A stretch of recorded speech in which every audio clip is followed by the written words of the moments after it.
Môre julle, welkom by Crosstalk, waar ons die kruis neersit in ons lewens. Dis Heilige Week.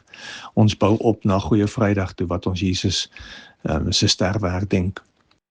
Ons is met die kruiswoorde besig. In Johannes 19 sê Jesus aan die kruis, ek is dors.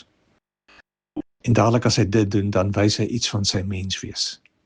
Van wat dit is om regtig dors te wees, wanneer jou tong aan jou verhemel te vassit, wanneer jou mond so droog is dat jy nie 'n woord kan sê nie, wanneer jou lippe begin bars van in die son wees.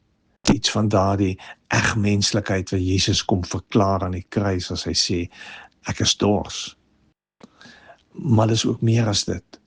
Want dwars deur sy bediening sien ons dat Jesus praat oor dors wees op 'n ander vlak. In sy bergpredikasies, by die saligsprekinge, dan sê Jesus, geseënd, gelukkig is die wat dors na wat reg is. Dors wees is altyd meer as net 'n fisiese behoefte. Dis iets in ons harte wat skuif na mense toe. En sien dit in Johannes 6, as Jesus by die put staan, dan kom daar 'n vrou wat wegkruip, wat skaam is oor haar lewe wat nie goed is nie, en Jesus sê vir haar, gee vir my water om te drink, want ek is dors.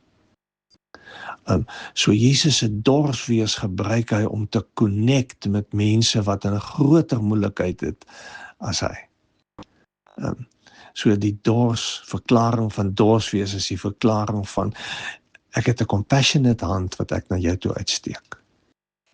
Maar ek het ook behoefte dat iets in jou hart skuif na 'n compassionate hand wat jy uitsteek en omgee en doen wat reg is.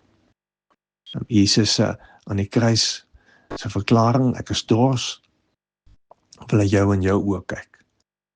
Vir jou sê, maar hier is my hand wat ek na jou toe uitsteek. Ek weet wat het jy nodig. Kom ons loop daarmee rond. Mooi loop.